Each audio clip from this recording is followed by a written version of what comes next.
静けき川の岸辺を過ぎゆく時にも浮き悩みの荒海を渡りゆく折にも心安し神によりて安し嬉しや十字架の上に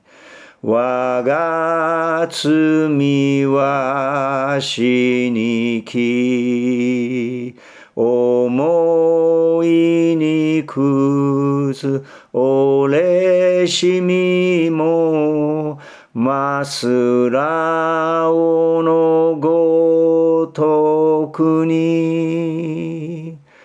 心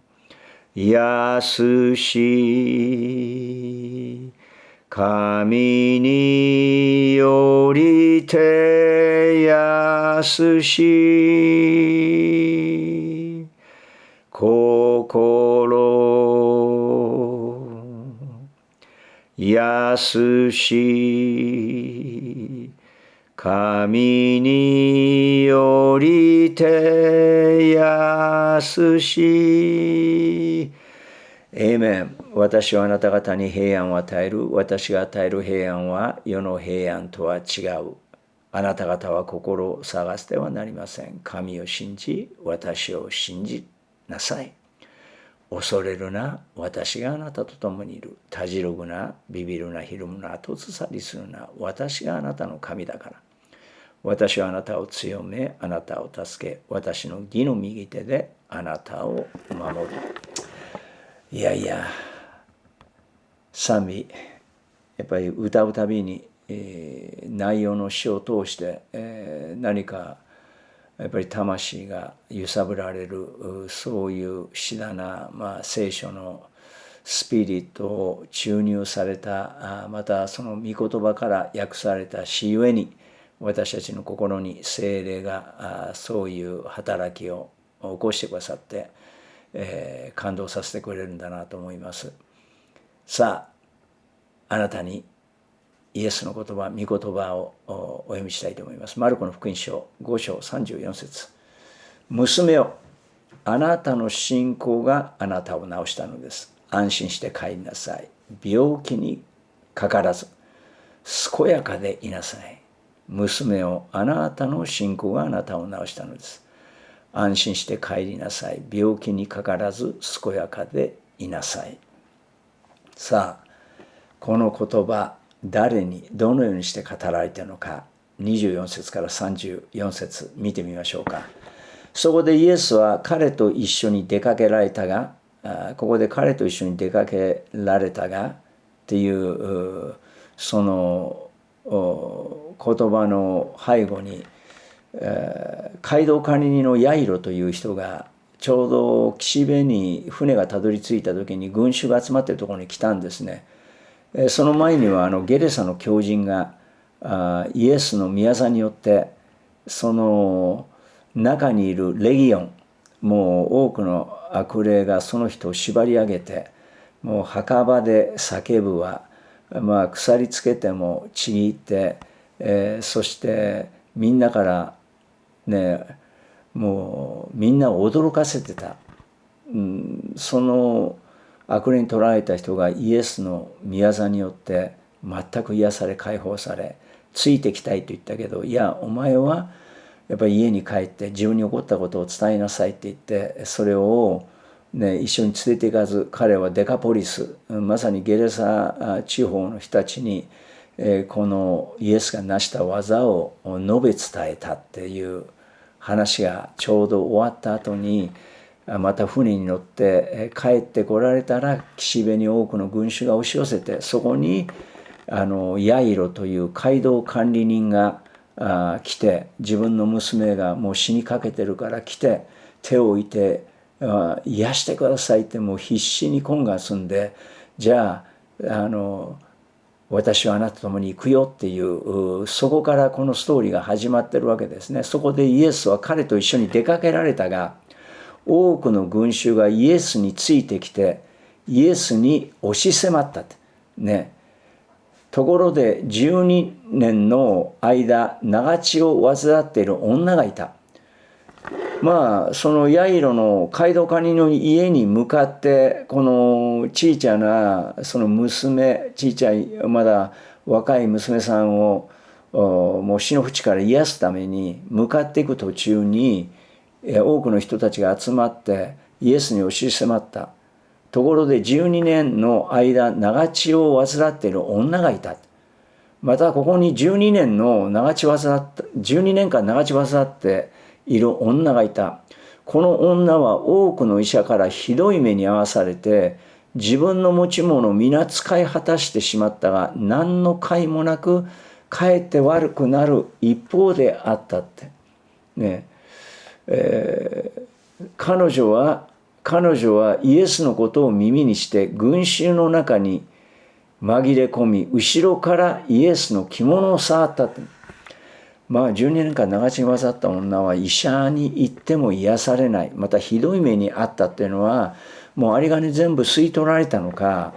いろんな医者があって、いろんなその病気のことをいろいろ言われたけど、いい体験しなかったってことですよね。ひどい目に遭わされて、自分の持ち物をみんな使い果たしてしまったっていうのは、もう一銭もなくなったっていうのは、結局相模まがいの医者もいたんでしょうね。結局彼女のことを思っているよりも、彼女の持っている財産を吸い取っていくようなことが行われたっていうこと、これ今も世の中であることですよね。何の甲斐もなくかえって悪くなる一方だったって。結局病院に行っても、病院っていうか医者のところに行っても治らない、金はなくなるけどかえって悪くなる一方だった。彼女はイエスのことを耳にして群衆の中に紛れ込み、後ろからイエスの着物を触った。お着物に触ることでもできればきっと治ると考えていたからである。するとすぐに血の源が枯れてひどい痛みが治ったことを体に感じた。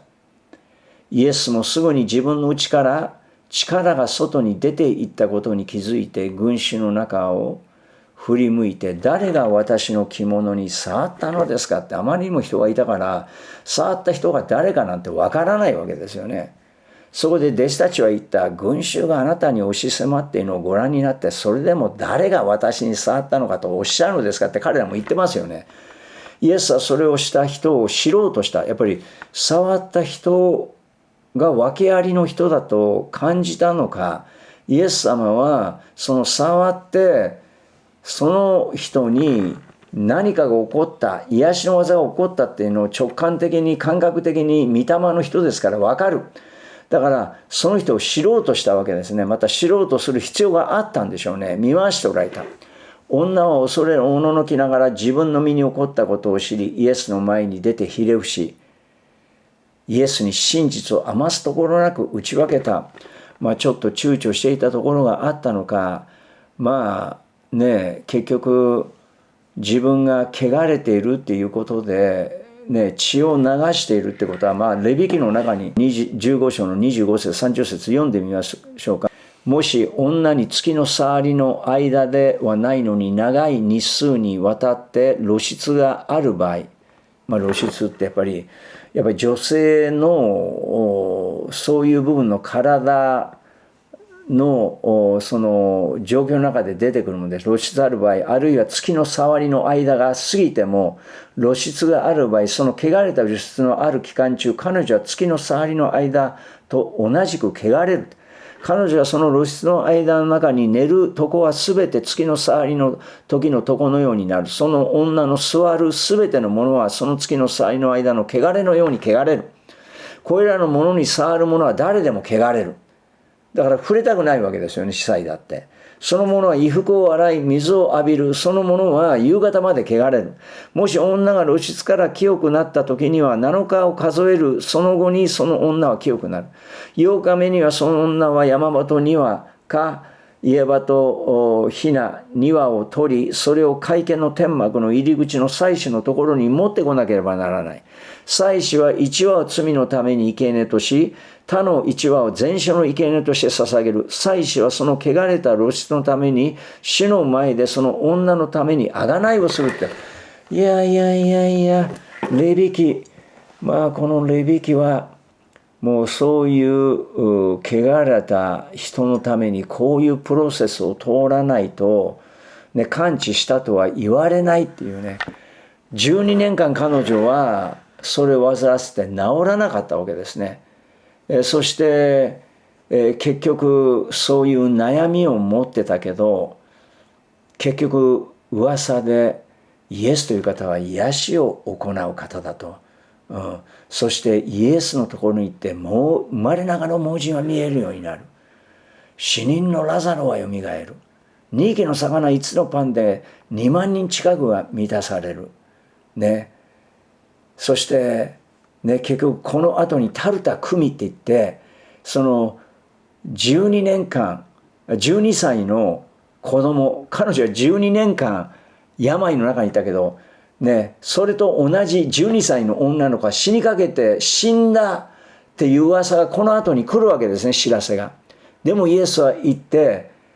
そしてペテロ、ヤコブ、ヨハネ連れて、両親2人連れてその中に入ってタリタ組って言ったら、結局立ち上がりなさいね、少女立ち上がりなさいって言ったら癒されることが起こるわけですよね。だからイエスが奇跡を起こす方だというのを彼女は聞いているからね、彼女はイエスのところに来て衣の裾に触れるだけでも癒されるんじゃないかという信仰を持ったわけですよね。もう結局人間って切羽詰まった時の神頼みじゃないけど、人間ってある程度自分でやれることやるわけですよ。ね。やれ医者に行く、ポリープができたらすぐ切って手術するって、がんの疑いの前にそれを処理するって、時たま処理しなくていいものも処理する人いますよね。だから人間は自分の力で守ろうとするんだ。でもある時起こることはもう自分の力では限界になるわけ。ね。もう抗がん剤も効かない、いろんなもの効かない。もう現実を見据えていくしかないという状況に追いやられるわけですよね。結局人間ってね、いろんな意味で、病を体験するときにいくつかのプロセスを体験しますよね。なんで俺にこんなことが起きるんだ、起こるはずがないだろう、なんだよ神よって文句言うやつも出てくるわけですよね。そして俺は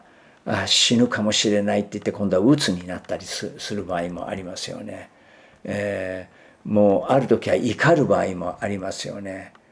もう悪いことしませんからどうぞ助けてくださいというね、そういう自分の姿を垣間見ることもありますよね。でも結局最終的にはそれを受け止めて、現実を受け止めるというところに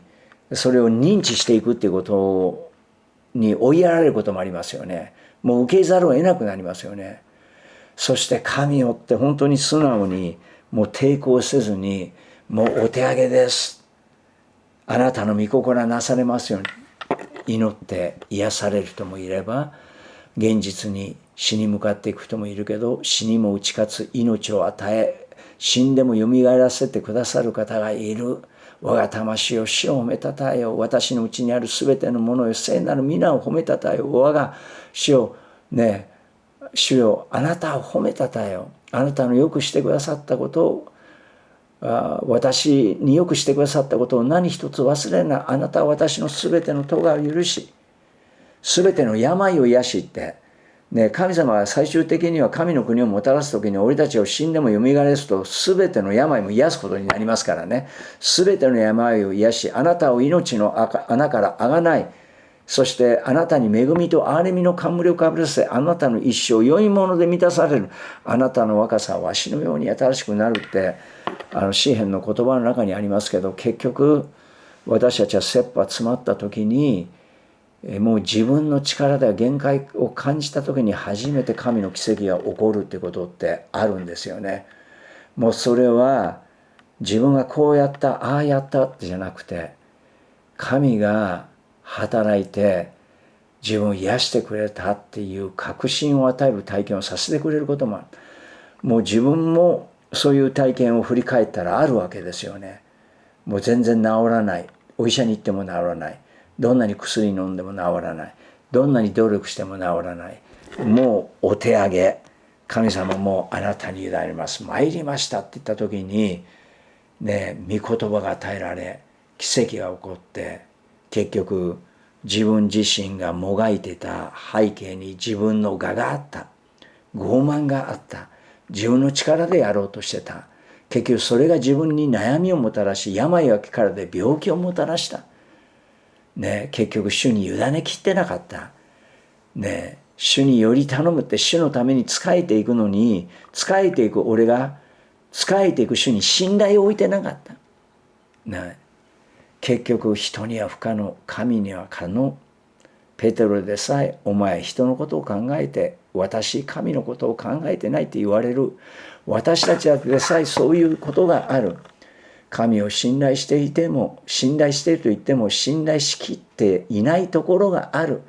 言い訳がましいところもある。不信仰を正当化し、それを霊的な問題として悪魔のせいにすることもある。悪魔が冗談じゃないと言ってることもあるでしょう。でも結局、もう最後の最後にこの女も、もう何やっても無理だって。もうイエスという方、メシアだと言われている方、いや私はあの方が私を癒してくださる。あの方の衣の裾に触れただけでも癒される。もう人が押し迫っているところを押しのけながら衣の裾に触った彼女のからし種の信仰を、その触った衣を触ったバイブレーションでイエスは察知できた。イエスは彼女にこう言われた。娘を、あなたの信仰があなたを治したのです。安心して帰りなさい。信仰の創始者完成者イエスから目を離さないでいなさい。俺たちの信仰は薄っぺらいなものかもしれない。しかしその信頼する方は無から有をもたらす方、荒野に道、荒れ地に川を設ける方、闇に光を与える方、天地万物を創造される方、この銀河系を創造した方、私を母の体内で編み上げてくださった方、私の全てを知っている方、この方は私の病を知っていて、どこが悪いのかも知っていて、この方しか癒す方はいない。この方に触れて、この方は私を癒してくださる方だと信じて、衣の裾に触れたら彼女は一瞬に癒されたわけですよね。そのことをイエスは感じて、イエスは誰が私に触れたかを知ろうとして見回しておられた。女は恐れおのき、自分の身に起こったことを知り、イエスの前に出てひれ伏し、イエスに真実を余すところなく打ち明けた。私はこういうもので、もういろんなところにたらい回しにされて、もうお金もなくなって、もう自分は救いようがないのかなと思った時に、あなたのこの質問に触れれば絶対癒されると私は信じてあなたに触れたんです。その女に、娘を、あなたの信仰があなたを治したのです。ね、安心して帰りなさいって。この後に12歳の娘に行くわけですよね。もうここで娘を、あなたの信仰があなたを治したのです。安心して帰りなさい。病気にかからず健やかでいなさい。病気にかかる何か原因があったのか、健やかでない生き方をする原因があったのか、長地に患う原因があったのか、彼女の生き方に原因があったのか。しかし彼女の信仰が罪を許す権威を持っておられる方、そして無から湯をもたらす方、荒野に荒れ地に道を設けさせてくださる方、乾いてる心の奥底から生ける水の泉を与える方、アルファでありオメガであり始めであり終わりであるヤホウェ、昔まし今今しとこしにおられる方、恵み深い方、全きお方、聖なるお方、清いお方、憐れみ深い慈しみ深いお方、この方が人となってきた。この主に触れれば癒されると信じた彼女は、あなたの信仰のなるように癒された。そういう奇跡が起こったわけですね。この後にも、彼女は死にましたって12歳の街道管理者のヤイロの娘は死ぬけど、結局そこに行ってイエスはその死んだ少女までよみがえらせるっていう宮沢を起こるこの箇所の間に挟まれたこの長地に渡った女の奇跡を体験した箇所です。皆さん、イエス様を信頼していきましょう。今病のところにあるならイエス様に信頼を送りましょう。私たちは弱いです。でもこの方は偉大です。この方は私たちの人生を導かれる方。この方が命を与え、命を取り去ってくださる方。この方が私たちを死からよみがえらせる方。この方に不可能なことはありません。可能にします。私たちは神の御心が何か分からなくなる時があります。でもそういう時は正直に、神様、私を憐れんでください。私を癒してください。神様はアハズの人家を逆戻りにしてね、もう死ぬと宣告された者に15年間の命をまた与えた方でもある。神の御心に生きるものでありたいと思います。そして神の御心を行うものでありたいと思います。生きることはキリスト、死ぬことは益。どちらに転んでもイエスにより頼みながら、イエスの宮座が私の人生で行われるようにと祈りながら進んでいきたいと思います。あなたはどうでしょうか。Have a good day.